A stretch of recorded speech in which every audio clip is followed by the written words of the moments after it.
Hi, everyone. I am Jen Schlesinger, a MassDOT project manager for the East-West Passenger Rail Study. Very excited to be here today with all of you to really kick off this process with the first meeting of the Study Advisory Committee. That sounds better. Yeah. Good? Awesome.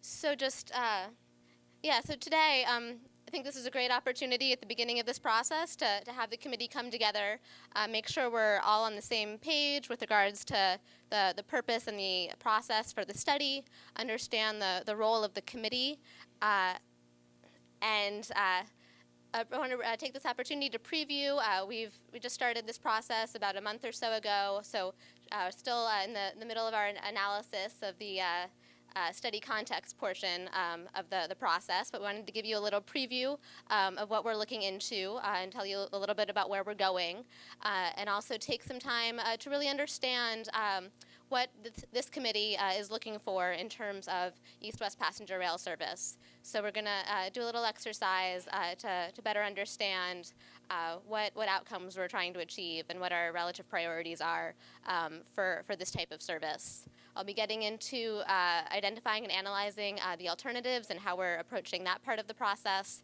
and get a little bit into next steps. The last 10 minutes will be dedicated to public comment. So I think there'll be opportunity throughout the presentation. Feel free to ask questions and interrupt me. There'll be different portions where I'll be opening it up for discussion. And then as there's time at the end of the presentation before public comment, I'll give a final opportunity for folks to weigh in and provide their input at this point in the process. I do want to note I will be sending out a follow-up email, a survey to solicit additional information from the committee if you didn't have a chance to say what you wanted to at this meeting or wanted to take some time to digest the materials. There will be an opportunity afterwards to provide additional comment. So I'm going to make sure that Reagan or someone on my team, and I want to introduce Alexandra Markievich.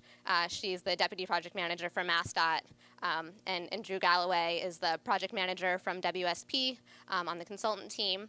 With that, I want to first have everyone on the committee do introductions, say who you are, who you're representing, what jurisdiction, and then we sent out this question last week. What is the one most important outcome you'd hope to achieve from an East-West passenger rail service? Just want to do a quick temperature reading of the room. We'll have a bigger discussion later, but as specific and as succinct as you can be would be helpful in this process. As I mentioned, we're interested in the goals for this process. And there's a lot of basic goals you want from service, but we're trying to understand if there's general consensus in the room or different types of things that folks are looking for. So with that, start with Tim Brennan, if you don't mind. Oh. I was at the other end of the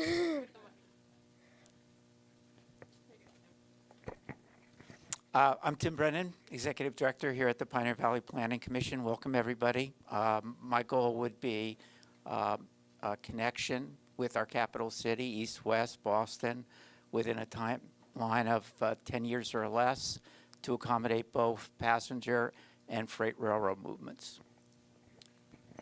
Rick Sullivan, President of Western Mass Economic Development Council here in Western Mass, and the organization supports economic development for businesses in Western Massachusetts, and I would echo Tim's goals. I think they're the same. I would be maybe even more aggressive than Tim and would really like to see a funding plan in place that is near term, not way out, and not have this be a study that ends up on a shelf. Linda Dunleavy, Franklin Regional Council of Governments. Improve mobility and options, East-West. One sentence. Janet Pierce, Executive Director of the Central Mass Regional Planning Commission, and I feel the same way as Linda, Tim, and Rick. East-West, reliable, affordable service. Mark Rosati, City Engineer for the City of Westfield, looking for improved connectivity between our capital and Western Mass. Mayor Brian Sullivan from the City of Westfield. Pretty much everything to the left of me. I think that's why you're here. But a fruitful meeting with a positive outcome, that's what I'm looking for. Representative Petrolati from Ludlow, and not to be redundant, but getting a clear understanding about the cost analysis for a project this magnitude and making sure that there is a equal voice here from Western Massachusetts in our concerns and needs for the people here. Todd Smola, State Representative, 1st Hampden District. I think all the primary points have been hit, but I do want to see something productive come out at the end of what the work of this committee is. I don't want to see this report sitting on a shelf for the next 50 years and then say, oh, you know, it's wonderful that we did that great research in 2018, and then find out by the time we actually get to it that it's old and it's out of date. So I'd like to see some concrete information by the end of it, and then also come up with a way about trying to implement some of those recommendations. My name is John Hassey, and I am here for the Mass Railroad Association, which is the trade group for the freight the 11 or 12 freight railroads of Massachusetts, and I want to make sure that freight rail is heard at every step of the way. Richard Griffin, Vice President of Community Development for Mass Development, and I would just echo the points of everybody to the left, but efficient rail that would spark economic development in the rural towns of Western Mass. Thank you, State Senator Eric Lesser, 1st Hampden, Hampshire District. My main goal, and I think all of our main goal, is to get a sense of what the statewide economic development prospects are from linking what's really a red-hot economic center in Boston with an area of the state, Western Massachusetts, that's historically been underinvested in and has faced a fair share of economic challenges. Sandra Sheehan, Pioneer Valley Transit Authority, and agree with everything that's been said, but I'm also looking for seamless intermodal connections. My name is Jonathan Butler. I'm the president and CEO of One Berkshire, which is our regional chamber, RTC, and EDC out in the Berkshires. And an outcome that we're looking for and working with everybody towards is more intentionally connecting the Valley and the Berkshires with what's happening in eastern Massachusetts. Astrid Glynn, MassDOT Rail and Transit Administrator, and what I'm hoping we have at the end of this process are some clear and credible facts that we can use as we try and shape the best use possible for this corridor. Good afternoon, everyone. My name is Joe Boncory. I'm the state senator from First Suffolk and Middlesex, which means I certainly had the longest ride out to this meeting today.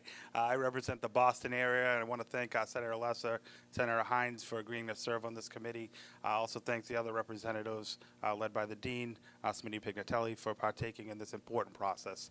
What I would say is we need this as much as you do in Boston. You know, we have we want to grow economically. We have a housing crisis that we certainly are facing right now, and our answers we're realizing are to the west.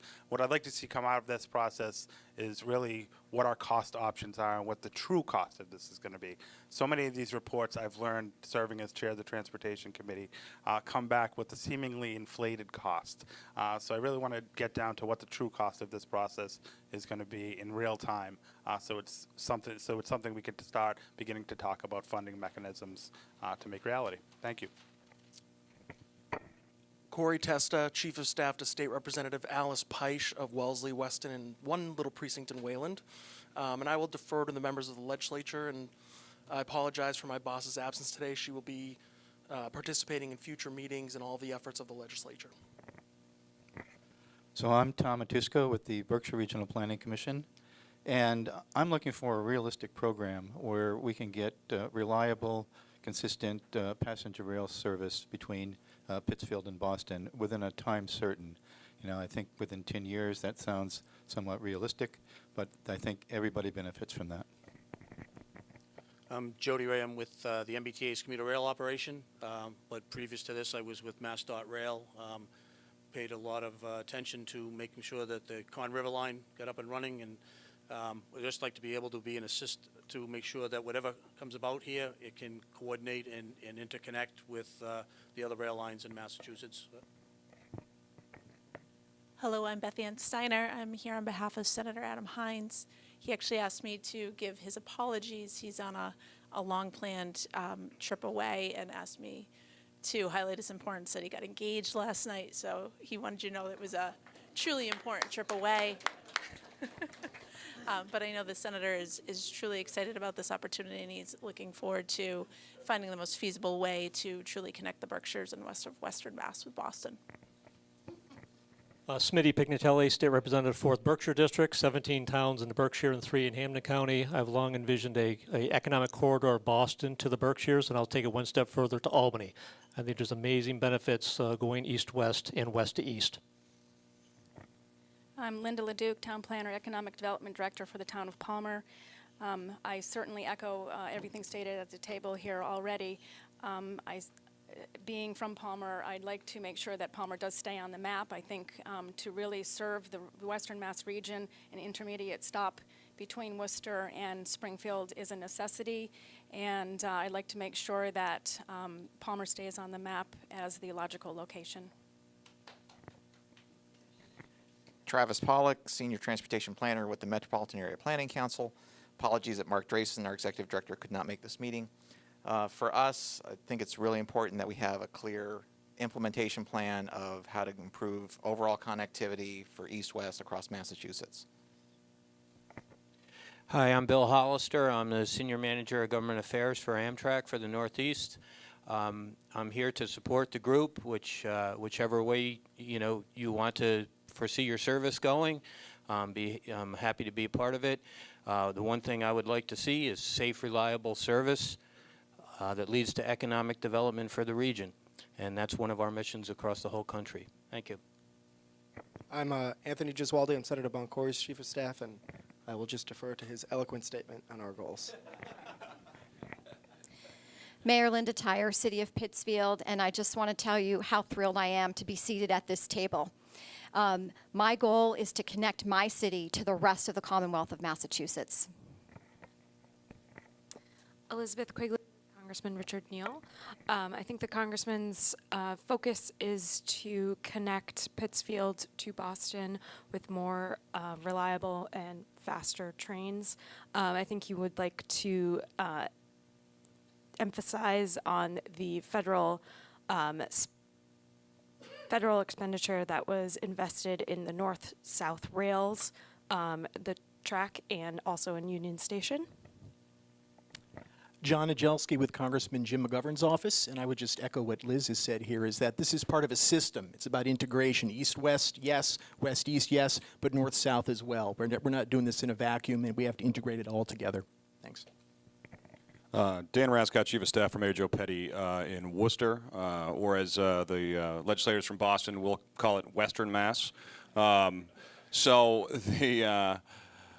But for us, I think one of the things that I think it's important that we've seen locally in Worcester is that we're not just with the Heart to Hub express trains from Worcester to Boston. You've closed that gap that I think is a lot of it was just mentality that somehow the affordability of Worcester was somehow out of reach to the people around Boston who were looking to commute just because of the traffic and everything else.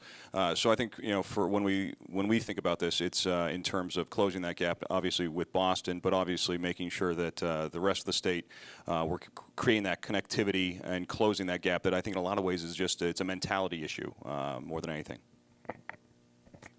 Zoe Magid, I'm with the Office of Senator Harriet L. Chandler. She's the 1st Worcester District and is very sorry she couldn't join you guys today. She's at a conference out of state right now, but I know that the Senator has been very concerned about improving both the reliability and the frequency of trains in and out of Worcester, both going east, but in particular heading west, because that's a connection that's really lacking and I think really expands the economic development, both for the city of Worcester, but for the Central Mass and Western Mass sections of the state. Thank you so much. Good afternoon. I apologize. I was late. We were with the governor at the cars coming out for the Mbta. It was a great event. So thank you all. But I think I have to defer to the senator. And this isn't just for Western Mass. The governor looks at it it's going to be a benefit for everybody. And that's what the key has to be. I think that's what the success of this will be. Yes, Western Mass needs it. Listen, I've lived in Pittsfield my whole life. Thank you, Mayor Tyre. So we look forward to it, and Rep. Pignatelli and I know we've talked about this many times. We have to come to this with open minds and look at the other opportunities that Representative Pignatelli had mentioned. So I hope we're all open to this, and I look forward to working with the group. Thank you very much. Thank you. And then there's a couple folders here. Are there people sitting at on those seats? Do we know? Well, thank you all of you for coming out, for being on this committee. We have great perspectives from across the Commonwealth, and I think that'll be really helpful as we move forward. Obviously, economic development is a big impetus for this.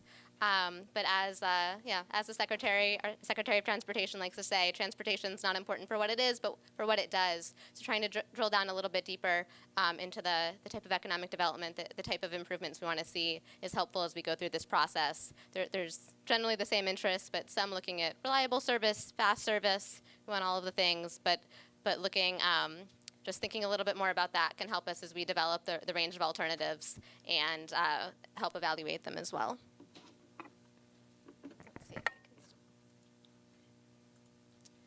So just want to give an overview of this process.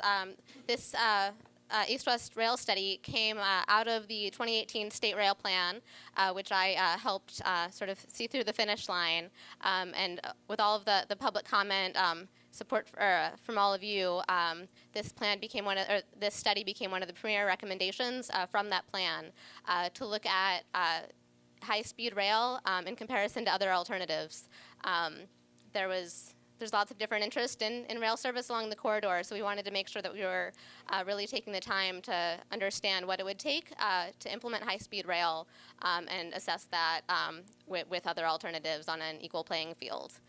So to that end, the purpose of this study is really to understand the benefits, the costs, and the impacts of a range of alternatives for rail service between Boston and Pittsfield. So we want to take time to really understand each of those factors. This is still at a conceptual planning level, so we're not going to be able to do all of that to the deepest quantitative level, but we are going to try to understand everything as best as we can through this process, and I'll go through each of the elements as I go through this presentation. I want to welcome Secretary Pollock into the room. Do you want to say a few words, or give you some time to settle?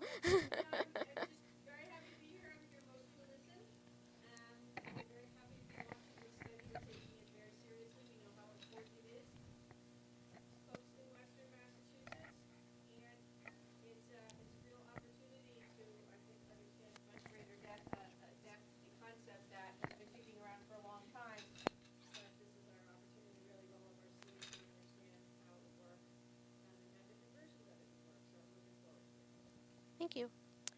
So we basically divided this study into three major task areas. The first, similar to a lot of planning studies, is assess the context. We want to make sure we're building upon all the great work that's already been done in this corridor to understand all the related initiatives, as well as the market for rail along the corridor. We want to understand the market in terms of what the demand is, as well as travel patterns and the like. And also as part of this analysis, we'll be doing an update of the existing conditions assessment along the corridor. We're going to be identifying and analyzing up to 6 alternatives and comparing that to a no-build option, and developing a framework for next steps. I know we all don't want a plan that just sits on the shelf, so we want to make a clear process that's transparent and that has a clear next step based on the analysis that we've done for this process. We're setting out a time frame of 12 to 18 months for this study, yeah, I think that's all that's there. So feel free again to ask questions, but I'll be going through some of this in more detail. But before I get in more detail about the study, I wanted to give an overview of the committee. You just heard that we have some great diverse perspectives from across the region representing a variety of different entities. But the main purpose of this advisory committee is to really provide input throughout the process, and particularly at key decision points as we go through this effort. We want to make sure that we're hearing from all the diverse perspectives before we make any final decisions. So I think that's, yeah. So to that end, we have 4 basic roles for the advisory committee. We ask that you share any information that you find relevant to help us as we are trying to understand the benefits, cost, and impacts of potential rail service. I'll be making some specific calls through this presentation, but anything that you think would be useful, we want to make sure that we have. We ask that you attend meetings or send a designee and actively participate and engage. Again, this is the opportunity to let us know what you think and make your voice heard. But again, it won't be limited to the actual meetings. We'll be able to provide feedback afterwards as well. But we ask that you do, and sorry, to that end, it sounds like we have a decent crowd here, but we do have a large crowd, as you can tell. So we just do want to make sure that people are respectful of people's time during the meetings. We ask that you review information and provide timely feedback. And then the last one I also think is very important, to serve as a conduit for public involvement through this process. We want to make sure that your constituents are aware. I know that there's a lot of support and people are already out, but make sure that you're advertising our meeting and our process to your constituents, but also serving to be a representative of your constituents and making sure that the people can come to you and that you're relaying back to us what you're hearing from your constituents or stakeholders or others. Any questions at this point? Great. So I wanted to give you a little preview of what's to come with the advisory committee. Again, this meeting is to lay the groundwork. We'll give you a preview of the work to date, make sure we're all on the same page with regards to what we're trying to achieve here. But the next meeting, which we're targeting for the spring of next year, this year, is to present to you a range of possible alternatives and a staff recommendation of 6 preliminary alternatives for us to do further analysis. So that'll be an opportunity to get into greater depth on the alternatives that we'll be looking into. In the summer, we'll be focused on looking at the results from that analysis and winnowing down the alternatives to 3 for a more in-depth analysis. And then at the last meeting, we want to get your input as we analyze the results and figure out what the next steps are. So I'm going to do an overview of the study context and some of the work that we've done to date. This is just a map of the corridor, the existing rail corridor from Boston to Pittsfield, noting the different ownership along the lines. We have Mbta ownership east of Worcester, CSX ownership west of Worcester. And then, as I mentioned, the first step in most planning processes is to really understand what's going on the ground, what studies have already been done, and what interrelated processes we can plug into and pull from. So this is just a list, happens to be from M to W, of a lot of the relevant planning processes that have occurred or are happening now. There's many more. We have the Berkshire Flyer. I know there's regional studies going on, but this is just a snapshot, and we'll follow up afterwards to make sure that we're getting all of the local information that you think we need to plug into. But just to highlight the Northern New England Intercity Rail Initiative, I'm sure all of you or most of you are aware of that process. We'll be building a lot on that work, a lot of the work that was already done for that process for this effort. The Mbta Rail Vision is another one that I want to highlight. That's going on as we speak. That's looking at alternative service models for providing on the commuter rail network. So a lot of that work will have implications for what we're planning. And Alexandra Markovich is Deputy Project Manager on that effort, so we're very much plugged into the work that they're doing. And I'll get into a couple of the others as we go through. So this next map is one of the first steps of our market analysis. We're really trying to understand the nature of demand along the corridor. We recently, as of October, got updated population and employment projections for the entire state, and this represents the projections for 2020, close to today, and we also have 2030 and 2040. This is at a municipal level, population density. Density is a major factor for understanding demand for rail service. And you can see that Worcester and Springfield have comparable population densities as some of the Boston suburbs on the commuter rail service, Newton and Waltham. And you can see that Pittsfield has densities comparable to the Springfield and Worcester suburbs, as well as the exurban communities on the Mbta commuter rail service. So the things that are just important to note, we'll be tracking patterns, and this is also summarized at a municipal level. We'll be drilling down further.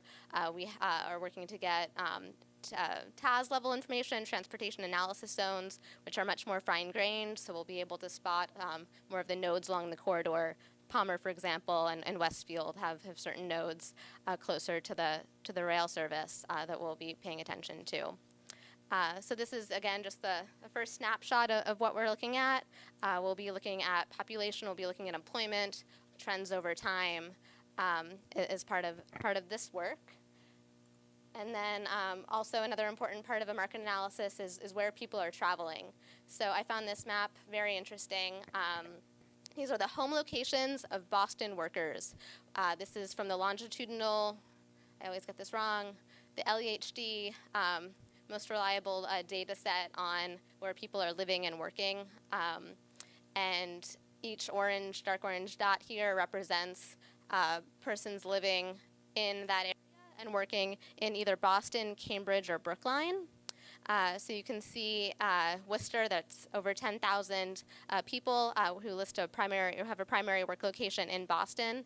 In Springfield, it's 4,000. Pittsfield, 700. So that's something to keep in mind and to consider. I want to dig a little bit deeper into the data. Primary work location doesn't necessarily mean that they're traveling there every day, but this is a good snapshot of some of the employment interconnections that are important today. The next step for this will also be looking at interconnections along the corridor into other points north and south, speaking to that connectivity. It's not just necessarily about getting to Boston. Any questions? Mm-hmm. Sorry.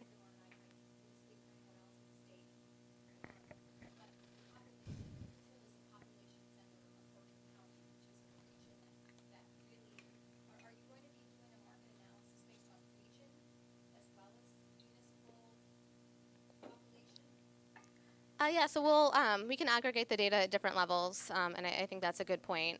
We're just showing one snapshot, but we'll be looking at regional activities and demand as well.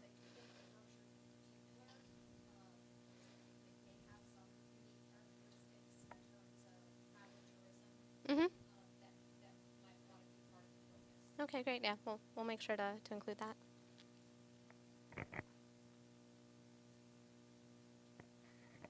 Next, again, looking at travel patterns, we're looking at traffic volumes along the corridor to get a sense of current desire lines as they exist today. You can see Boston all the way to 84 has a really high, this is average annual daily traffic, and then it starts to get lower as you go east to west to Springfield and out to Pittsfield.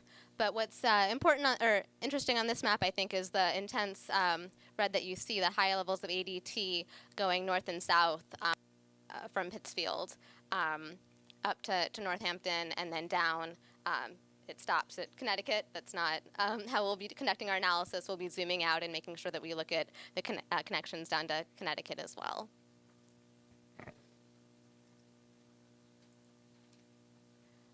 And this is just a basic overview. We're looking at all modes of travel today.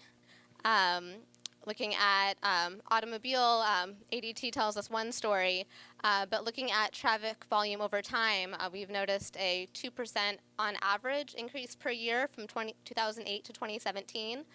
That's much higher than that was forecast in 2012, 0.5%. And that's also experiencing an upward trajectory. It was closer to 1% in the first part of that range and is getting closer to 3% today. So another thing that's going on at MassDOT that's related is a congestion study for the state that'll be digging a little deeper into the nature of congestion, and that process should be ending in, I think, middle of next year, so we'll be able to incorporate some of that work as we move forward. Because looking at travel times, obviously, over time, if rail might be competitive today or not competitive today, but looking out and how congestion is going to be years out will be important as we go forward. Commuter rail, an interesting factor here is that since the NERI, the Northern New England Intercity Rail Initiative study, was conducted in 2016, the number of trains on the Worcester line has increased from 46 to 54. And that service is really at capacity during peak periods today. So that'll be something that we'll need to be mindful of as we go forward. Intercity Rail, Lakeshore Unlimited service has one round from Boston to Chicago, stopping in Framingham, Springfield, and Pittsfield. but on-time performance for that is really poor. I think it's under 40% right now. So being mindful of that as we look at ridership along that corridor is something to be mindful of. And lastly, we have Intercity Bus. That's how I got here today. We have 4 round trips, about 10 round trips between Boston and Springfield, and 2 between Springfield and Pittsfield. But you do have to make a transfer at Springfield to make the connection from Boston to Pittsfield. Recent estimates have the ridership on the bus at 8,000 per day. All of this information will be important for our market analysis and as we understand demand for a rail along the corridor. This is a map of travel times. Travel times is a big component of this analysis.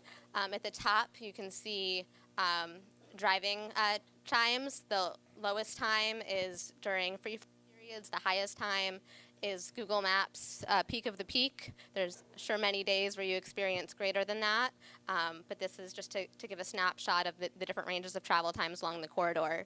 So from Boston to Springfield, you're seeing 1 hour 20 to 3 hours and 10 minutes on 90, and it's about 2 hours and 28 minutes on Amtrak, assuming on-time service. And then to Pittsfield, it's 52 miles, 1 hour 16 by train, 1 hour to hour 15 by automobile is the data that we're looking at now.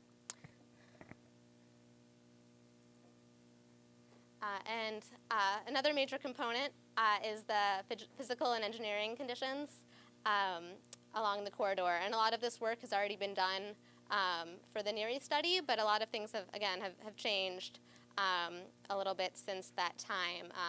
Just going from east to west, South Station terminal capacity constraints is something that we're going to have to be mindful of through this process. During peak periods, particularly in the PM, South Station is at capacity. So any additional service would require more capacity at the terminal. We have high curves and elevation throughout the corridor. There's maximum travel speeds from Boston to Worcester of 80 miles per hour, but that's hard to achieve at all points along the corridor, even more so as you get from closer from Worcester to Springfield. So all of those things you can see a lot of the curves on the map. We don't have an elevation on this map, but there's lots of challenges along the corridor, particularly for high-speed rail service. Grade crossings is an issue around Framingham, between Springfield and Pittsfield. With high-speed rail service, we wouldn't be able to have grade crossings, require tunnels or bridge or some sort of grade-separated infrastructure. So all things to keep in mind as we develop our... Mm-hmm.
Thank you, and welcome everyone for who just came.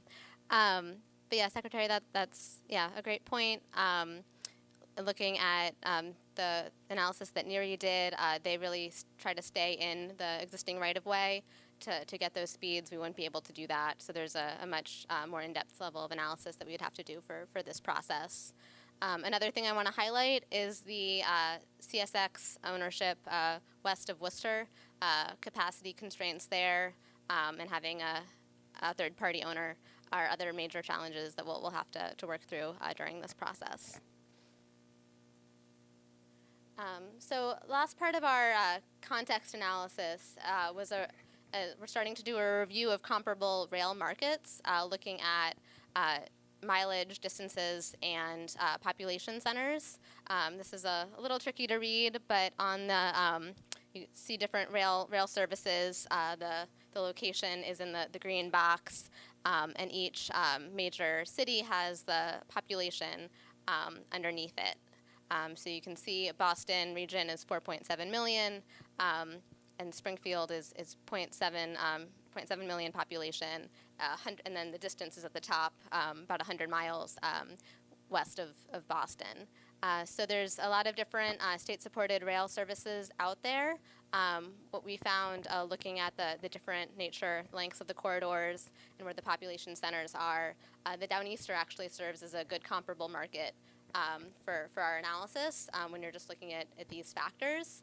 So we'll be looking for a lot of things from the Downeaster service as we move forward to better understand. We're going to try to quantify a lot of the benefits or potential benefits and nature of the service, but this will help us as we do a slightly more qualitative assessment as we need to going forward. Obviously, the corridor is not the exact same in terms of demographics and purposes for trips along the corridor, but it provides some insight. And then moving forward into our alternatives analysis, we'll also be looking at comparable high-speed rail networks or things that we can learn from different cities as we go forward. So for the next steps, again, this was just a preview. We wanted to give you some information as we're kicking off this process and let you know the direction that we're going. So if you have additional thoughts on things that we should be considering at this stage, we're going to be working over the next couple months to complete a technical memorandum on the prior studies piece, the market, both passenger and freight. This was passenger heavy. We'll be doing more of analysis on freight, existing and future, as much as we can, and then looking at the physical, regulatory, and ownership opportunities and constraints along the corridor. So with that, any questions, feedback related to this piece of the analysis? Quiet crowd. And I'm sorry, we're public comment. We're going to wait until the end. We'll have sufficient time there for feedback. Mm-hmm. Those were all state-supported services that we looked at. We tried to look at a range, but those were the ones that seemed the most comparable to this market. Mm-hmm.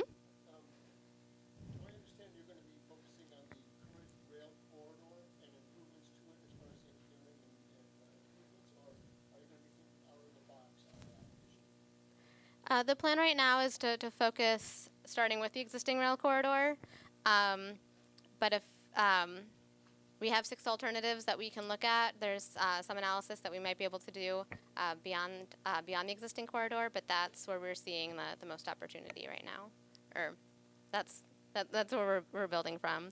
But if there's a strong sentiment that we should be looking beyond it, we can see what we can do. Mm-hmm.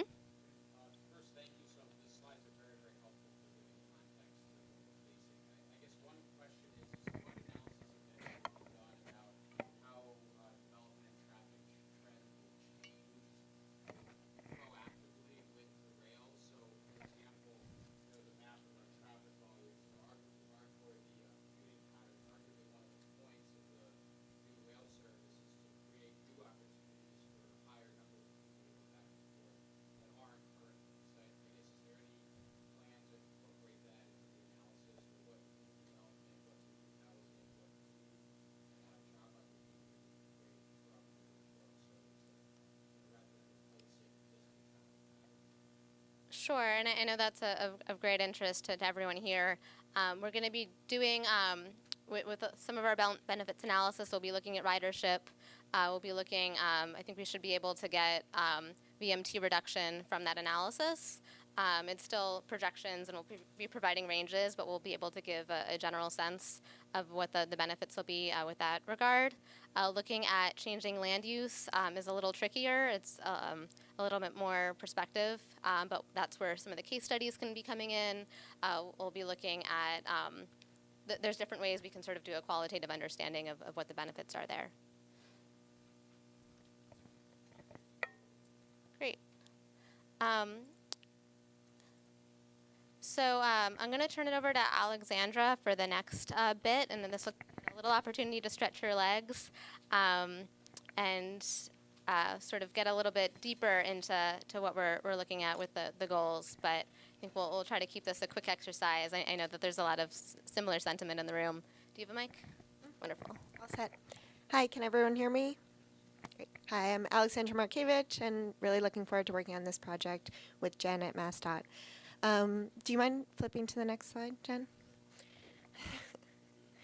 So we heard a lot at the beginning, and we were glad to hear some different thoughts on what would be the best outcome of looking at this type of connection. And prior to this meeting, we came up with also a list of 6 potential goals that could serve for the service alternatives. These cover a range of ideas, and I'll just go through them really quickly. And they do echo a lot of what we heard earlier during the introduction. So the first one, we were thinking about Western Mass as having an attractiveness for how affordable place to live for folks commuting to different parts of the state. Related to that, we can see that a great outcome could be enhancing competitiveness for attracting jobs and employment. So those are sort of the housing and economic development. Similarly, and very similar to that jobs and employment, we've identified economic development for current businesses residing in Western Massachusetts, thinking kind of along the lines of retail and other businesses that currently exist. Fourth, we've identified improving mobility for transit-dependent and for all populations, but particularly for transit-dependent populations. Fifth, reducing the number of automobile trips, so this really can get at some congestion concerns. And then 6, reducing greenhouse gas emissions, which is very closely related, obviously, to reducing congestion. So these are the 6 that we've come up with, and we'll have an activity where we can think through those. But we also wanted to point out that there are a couple of key considerations that aren't really framed as goals, but that we'll certainly keep in mind. And those are the impacts on freight, which we heard about from a couple of folks earlier, the environmental and community impacts of any type of service or alternative, and of course the cost. And so we just wanted to highlight those as considerations, but that would be relevant regardless of any goal. So before we jump to the activity that we have planned, I just wanted to get a sense if there's anything missing from this list. So I would say on bullet 2 that it's not only about new jobs and employers, but it's about existing jobs and existing employers, and it's about existing jobs and existing employers both in Western Mass but also in Eastern Mass. Great. Okay. That's great to highlight kind of the all parts of the state.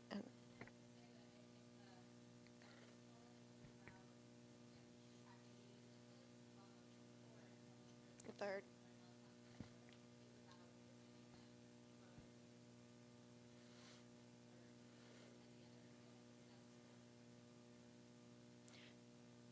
Okay, I don't see that distinction, but as long as it's mentioned somewhere in there. That's a great point that we can think through how to clarify the language there. Paul?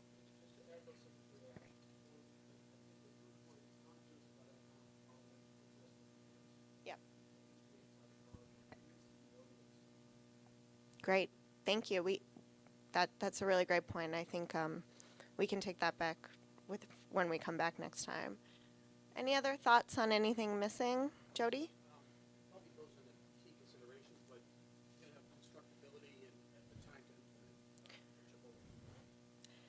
Related to cost, yeah, and implementation. We heard that a couple times. at the beginning. So that's definitely something to weave in there. Senator Lesser, did you have any? No? All right. So do you mind flipping to the next slide? So as Jen mentioned, we had this thought that we could all stretch our legs in the middle of this meeting, as well as use this time to get an idea of the relative priority of those goals. And I think for the purposes of this exercise, we should go ahead and assume that third one, support economic development for Western Mass, can just be kind of for the whole state. So if that's where that sentiment lies. And so the idea is to use the chips in front of you, there's 12 of them, and allocate them in any way that you see fit. So you can kind of put them all in one bucket or allocate them evenly. And we have a worksheet in the packet, in the blue folder. Hope Senator Moncori doesn't mind that I'm looking at his. Yes, there we go. So we have this worksheet where, since it's a little bit of a tight room and we want to make sure that this goes kind of quickly, where if you want to take a few moments to think about how you'd like to allocate across these 6 goals with your chips, we can then, once you've kind of thought that through, we have these jars, mason jars, labeled, with the correct numbers. And so I think a couple of these were switched, but just whatever the number is according to the paper, the worksheet. And we can get up, and there's mason jars on this side, and there are on the other side, so we can kind of split the table and go in and fill in into the mason jars however you'd like to in terms of allocating the chips. The idea here is just to get a sense of how folks are feeling in terms of what are the relative priorities. Jen, is there anything to add? Jen, your mic.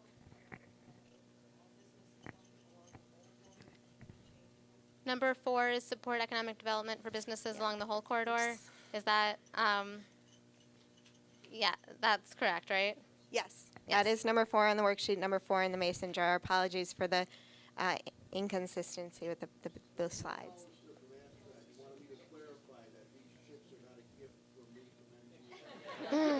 That's up to you, Mayor Sarno. Thought it was an appropriate activity for the city. So are there other questions? I know it's a little bit of a lot of information at once, but it gives you a chance to sneak some coffee too, or a cookie while you're up. If you're on that side of the table. We'll give you about 5 minutes to do that and vote and get back to your seats. Thanks. So I hope everyone got a chance to put their chips in the jars. If not, or if there's any additional thoughts, feel free to be in touch with us about those. This is an ongoing process. But I just wanted to summarize what we see in the combined jars over here. It looks like, here we'll turn them around. It looks like number 4, the economic development for Western Mass and Massachusetts, is a clear winner. And I'll just point out that number 2, attracting employers and jobs to this region, is pretty closely related, and also looks like is the second highest priority. The others are about even, though a little bit less prioritization for congestion and reduction of greenhouse gas. So, which might make sense given the map we saw earlier, where congestion maybe along the entirety of the corridor is not necessarily top of mind. It might be some of these other issues. So, thank you. This was really helpful to just get initial thoughts on, how the priorities of folks on the committee can help shape the alternatives, and even more importantly, shape how we measure the effectiveness of those alternatives. So I'll turn back to Jen for talking about the alternatives analysis. Thanks, Alexandra. And again, we'll be, I'll get into it a little bit, but these goals will help shape the establishment of our performance measures and understanding, as we move forward, a little bit more detail what we're hoping to achieve out of the service models. Will help us understand how to develop them in a way that's responsive to all the interests along the corridor. Wrong way. shoot.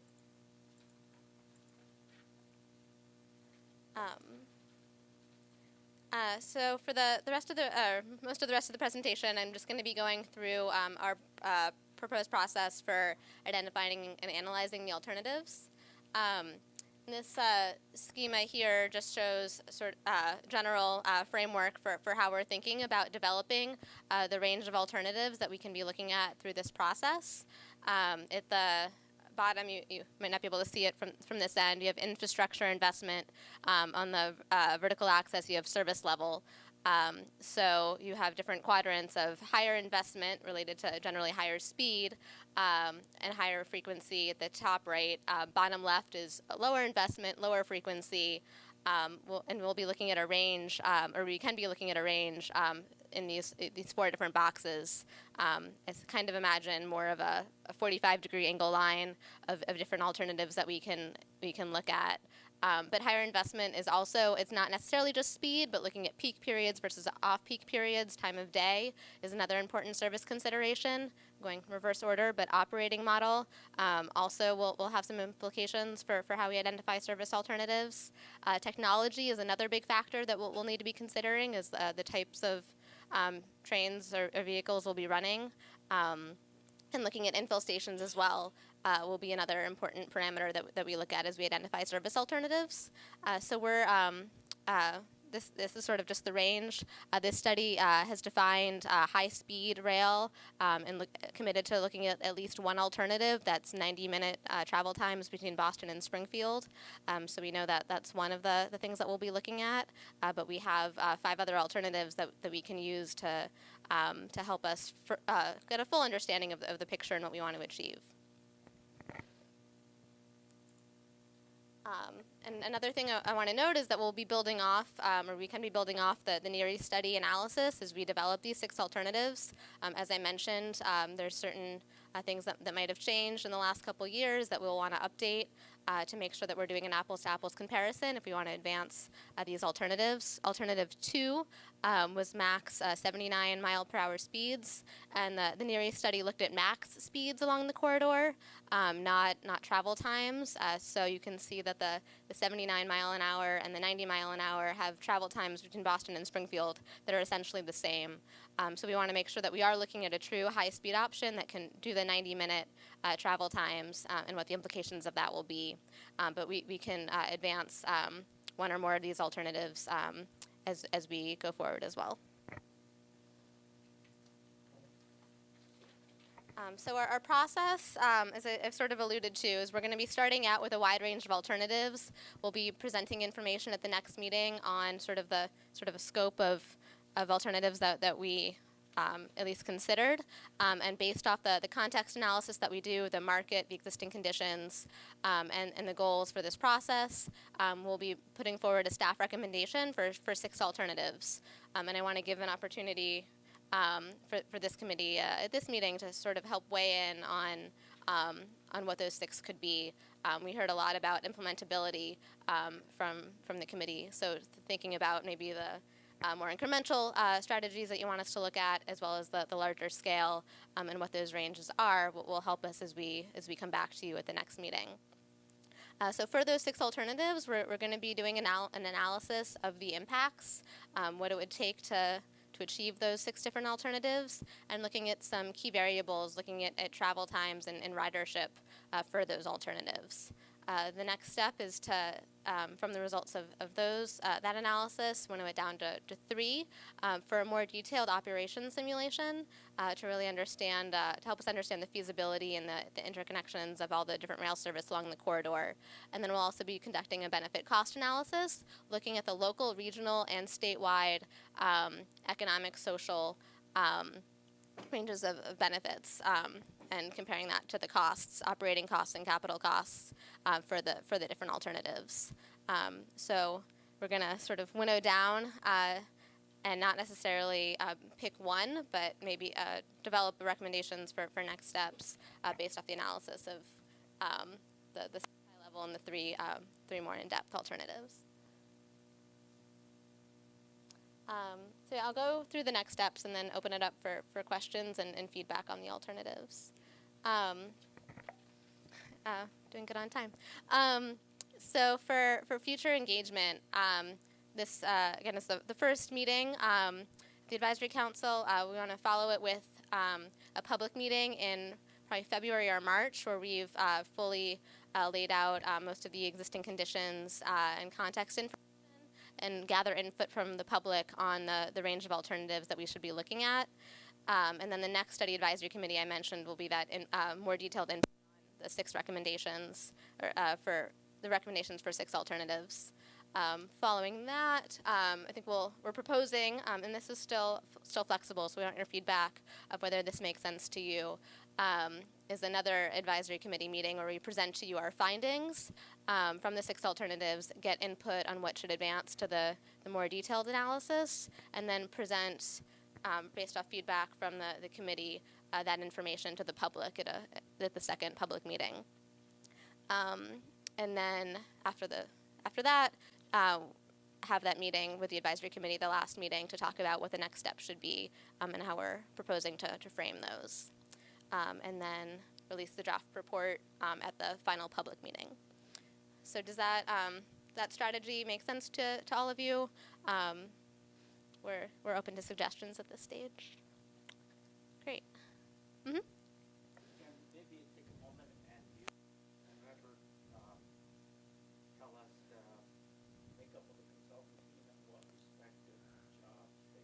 Sure. So Drew Galloway is the WSP project manager. So WSP is joined by AECOM, as well as Regina Villa Associates. They've been helping with public engagement in the room. And then we also have Kevel Enterprises to do the costing analysis work. I mentioned AECOM. Mm-hmm. Yep.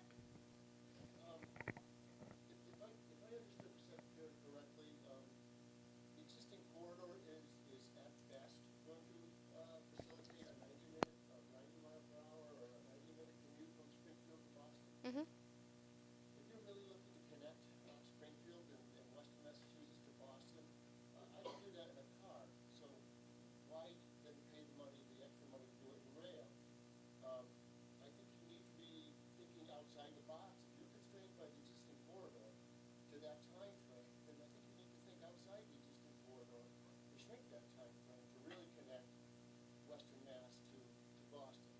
And I think that the problem of moving cargo and moving people are 2 separate problems. You have a corridor to move cargo, and it doesn't require the high speed. It's the connection of people that requires the speed. I think there are options out there if you look outside the box. And I would think that this would be the appropriate time to investigate those alternatives. I think that's fair. We'll definitely look into that. Mm-hmm.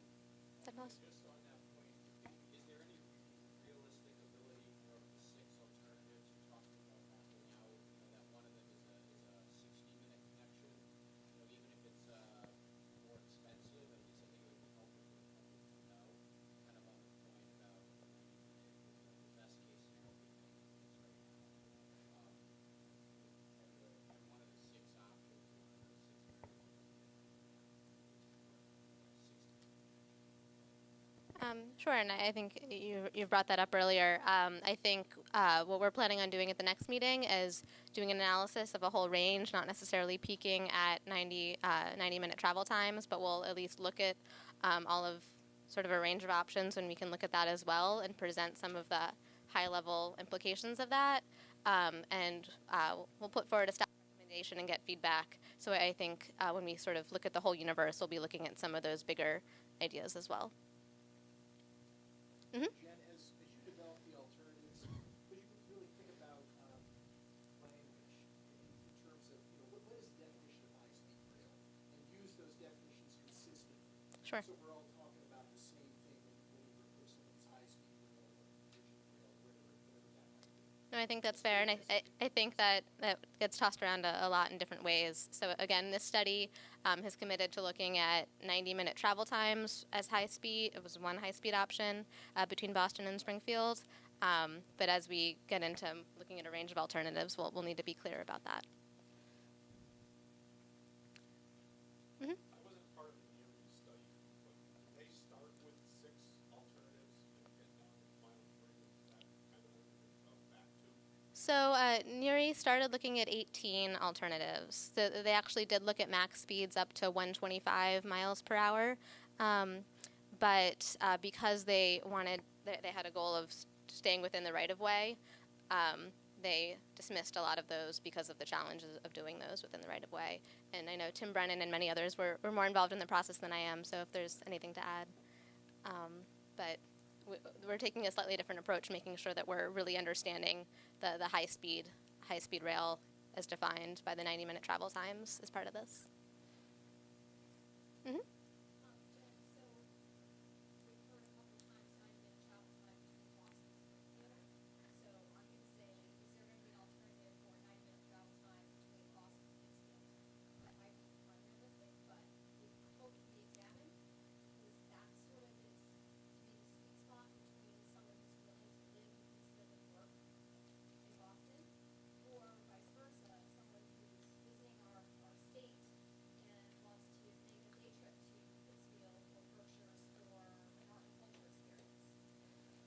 So yeah, and I apologize. We've only set out that definition from Boston to Springfield, but I think we're going to be looking a little bit more at the corridor to Pittsfield and putting forward some recommendations. But I think that we want to come up with a fair alternative to look at to Pittsfield as well.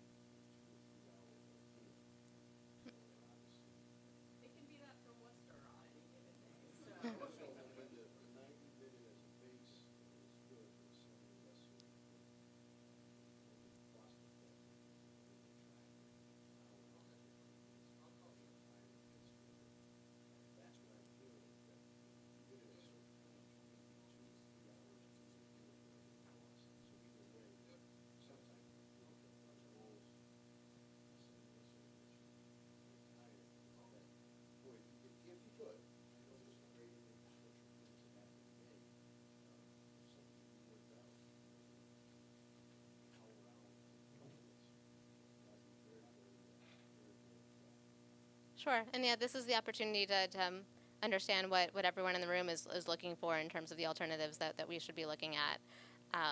I would say that as congestion's getting worse, a slower rail travel time will be slightly more competitive, but that's not necessarily the answer. So we'll be looking at, we'll be presenting to a range. But again, I want to understand what, if we only have 6, how do we fairly allocate those 6 to, how many do we want to spend on more incremental strategies? How many do we want to spend on higher speed options that are going to require a lot of investment? Mm-hmm. Paul? Oh.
I think on the maps we showed a boundary of about 10 miles out, but I think when you look at population served, it really depends on travel times that you're talking about as well. So I don't think we're going to set a clear hardline boundary around around potential stations, but understanding the sort of the beneficial nature of the service, we'll be able to sort of understand that there's a smaller or larger radius of demand. Does that answer your question? Yeah. Mm-hmm.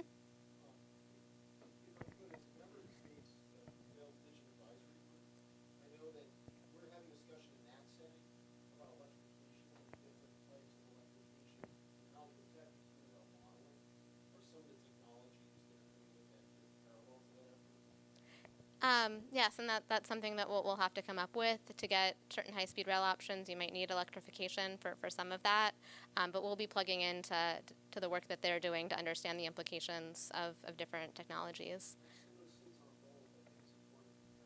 Mm-hmm.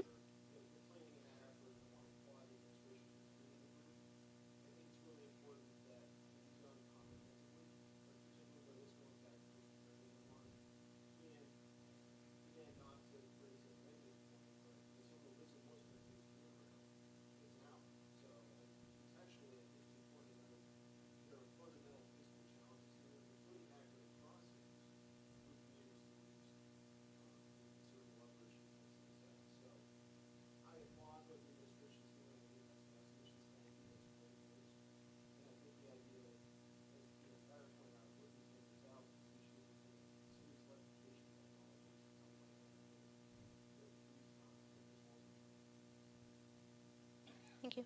Mm-hmm.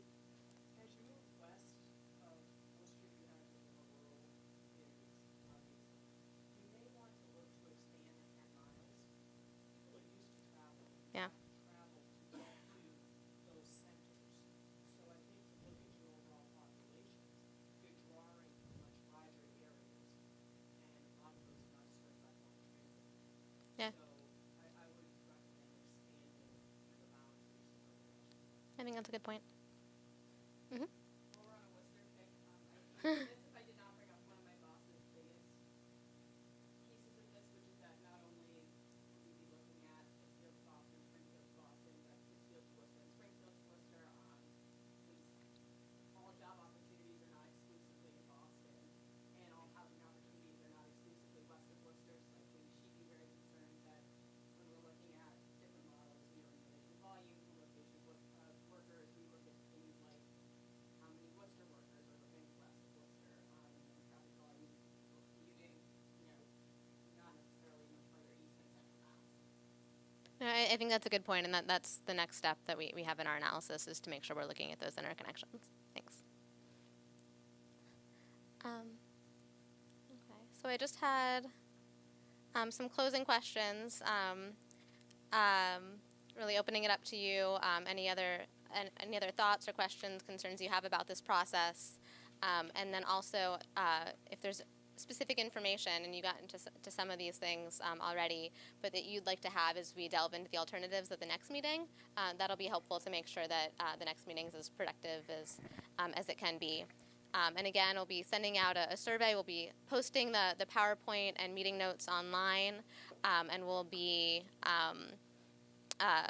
sending out the survey to get additional feedback and making sure that you're sending us, or making sure that any other things that you thought of after this meeting we can take into account as we plan the next meeting.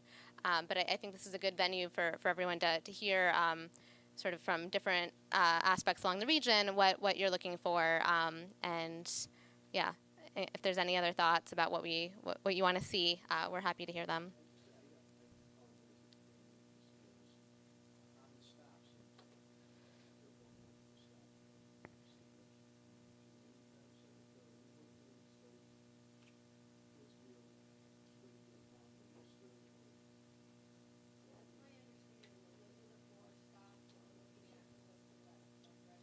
Yeah, we have Palmer included, and as a potential one that we can look at for one of the alternatives, or for one or more of the alternatives, and we have called those out as potential ones. It's possible that we can look at additional, but that's what we're sort of in our scope of what we're. Right.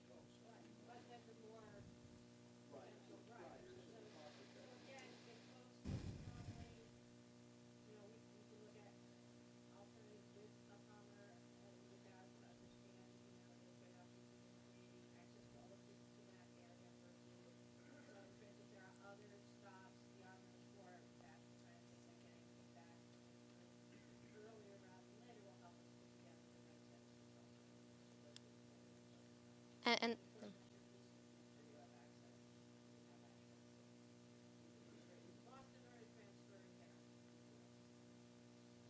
And the NERI study also looked at express service versus some local service and the different ridership totals from there. So we'll be pulling in from that information as well. Mm-hmm.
Thank you. Some great points. And I do think coordination with our neighboring states will be important through this process. And just wanted to add that you will be looking as part of the demographic analysis, looking at zero-car households and a lot of things related to that as we sort of build up that piece of our process. Any other questions, comments from the committee? Mm-hmm. In terms of looking at the alternatives, one suggestion I want to make that is drill down Foster Code is to also tease out to the extent possible what's the effect on the implementation timeline Mm-hmm. of one alternative versus the other. Classic example is once you go outside the existing corridor, you have a whole variety of environmental impact requirements that go with that. That takes time and effort, and not the part putting on.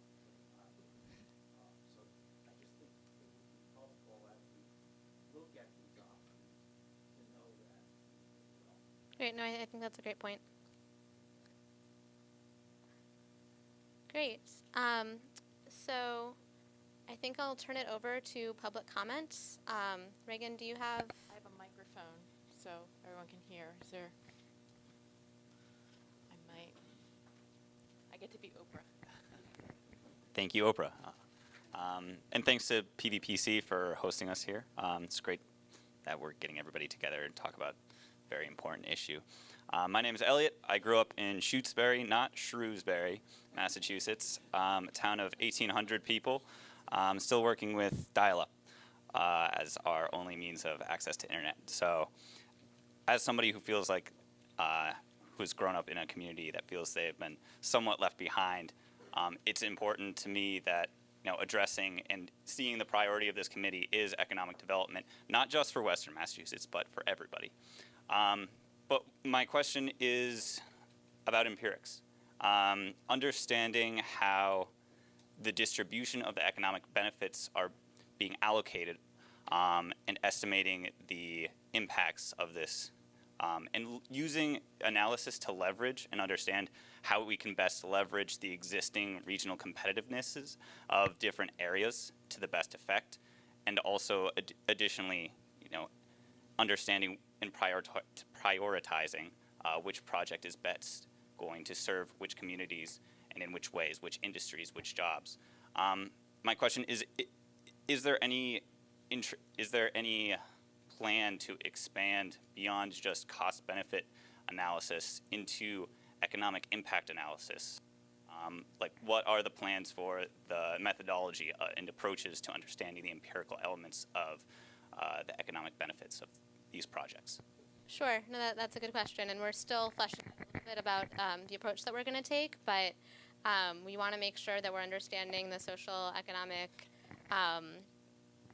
environmental impacts and benefits at a local level, regional level, and state level. We want to make sure that we're separating out and trying to parse out as best as we can those different benefits. We'll be looking at ridership. We'll be looking at emissions reduction.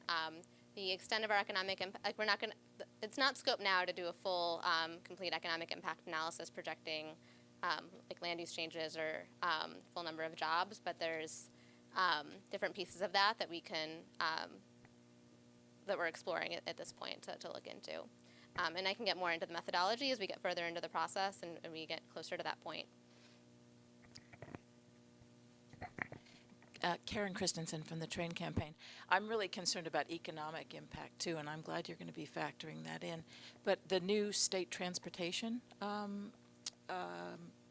plan focuses also on the environmental impact, and I wonder how you're going to factor in climate change resilience into this study.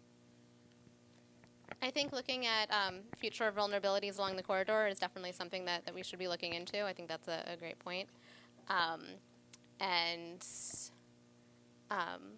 Yeah, no, I think that'll definitely be a factor that we're looking into. I think I missed the first part of your question, though. Okay, no? Did I answer? No, that's fine. Okay. That's fine. I think it's really important that we see that. Okay. Hello, I'm Dave Pierce from the Chester Foundation in Chester, Mass. We're in that big blue wasteland between Springfield and Pittsfield. There's actually a lot out there. We operate the old railroad station. We took it over 28 years ago. We're well established. We've got a station. We've got parking. We've got 15 surrounding hill towns that would all be much more convenient and accessible for them to board in Chester than to go to these other places. And when you talk about driving, we don't have the alternative turnpike. We're in that 30-mile stretch. So we're just waiting for some form of transportation. And I think we could even offer you a little bit of a revenue stream. We're a well-established museum. We were just named a marvelous must-see museum in a new tour book from the University of Mass, and we focus on this rail line, which many of you in the room may not realize was the first railroad in the world to go over a mountain. And we have a lot of traffic, and we could actually sell tickets on a tourist basis once it's established and actually add to the revenue stream, particularly on off-peak hours. So I hope we can be considered to join the map. Great, thank you. I'm Richard Holzman, and I'm from Chester, and proud to be associated with Dave Pierce, who's iconic. I'd like to just say that the gentleman who's sitting to the left of the mayor when he was here, I agree totally with what his analysis is about connecting Pittsfield and Chester and Springfield and Boston, because I think we have to really look forward in terms of what the economics are going to look like and what the demographics are going to look like. Every day we hear people saying inland and upland for sustainability, and what we represent is a very sustainable environment, notwithstanding the fact that people say the weather's so tough up there. The weather is more temperate there than even in Springfield, I will tell you, and it's ripe for the right kind of development, and we have great support from Senator Lesser, I see him there, and Representative Neal. So I hope that you will include that leg to Pittsfield with a stop in Chester, because Chester will be what Palmer would be to the east of Springfield. Chester will be a station to the west, and our restored railroad station is ready for occupancy.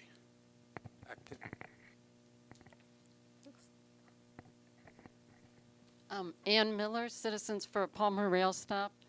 We've been working on our initiative and on East-West Rail, actually. We've been pushing East-West Rail without a Palmer stop for about 4 years. We have a huge amount of support in our area, and I think that's often not reflected in the studies, but it shows up at these kinds of meetings. We have about half a dozen people here from Palmer, and I think the reason is we're not on a lot of these statistics because our people don't have cars, they don't have access to transit, they're not already taking buses or trains, and so even though we hear from them all the time and they support us, they don't actually have a way to get around. Our recent privately funded venture, the Quabog Connector, has enormous, is really overwhelmed with its ridership, and I think that proves that there is a huge demand in some areas that might surprise all of you. I also want to say that I certainly hope we won't be taking Palmer out of the mix. Frankly, if anything, we should be adding another stop, at least another stop west of Springfield. But that said, think also in terms of the future, the kind of development that you're going to have, the fact that we have in Palmer, we have an additional train corridor that someday could be revived. I'm not saying that needs to be on the agenda today, but the Central Corridor, there's a number of towns in Connecticut that used to push that initiative until it fell by the wayside. So there are a lot of reasons for Palmer specifically, but I also want to say we do not have to reach the perfect service now. We could have the perfect service later. It's all about the right-of-way and the ride experience. People prefer trains. They will sit longer on a train because it's a train. They will gladly take a train, sadly, over a bus. And I, myself, will just take any public transit, frankly. But people really love trains, and it's the reasons that Secretary Pollack said, and other people have said, it's the ride experience. That said, we could, if you're going to look way into the future, there is a lot of technology out there. There are a lot of ways to improve that service once you get it. I mean, never mind electrification. There's hydrogen trains in Germany, but we can't add these things until we have this service. That's all I'd like to say. Thank you. Thank you. Is there anyone else that I missed?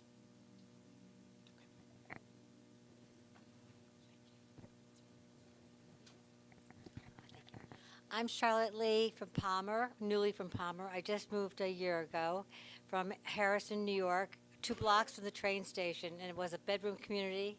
I'm formerly from Coscob, where the New Haven Hartford Railway got their energy from. But I do want a train stop in Palmer for a lot of personal reasons, to get back to visit my friends and family that are down in Westchester and Harrison. Thank you. Great. Well, I want to thank all of you for coming today. My goal is to have a transparent, thorough process that really is responsive to the interests of the community, and I think you're all helping to make that happen. But again, we'll be around if you want to talk to me individually, and again, I'll be sending out some information to get any follow-up feedback from all of you. But thank you all for being here today. I think this is a very exciting project, and I look forward to working with you through the course of the process.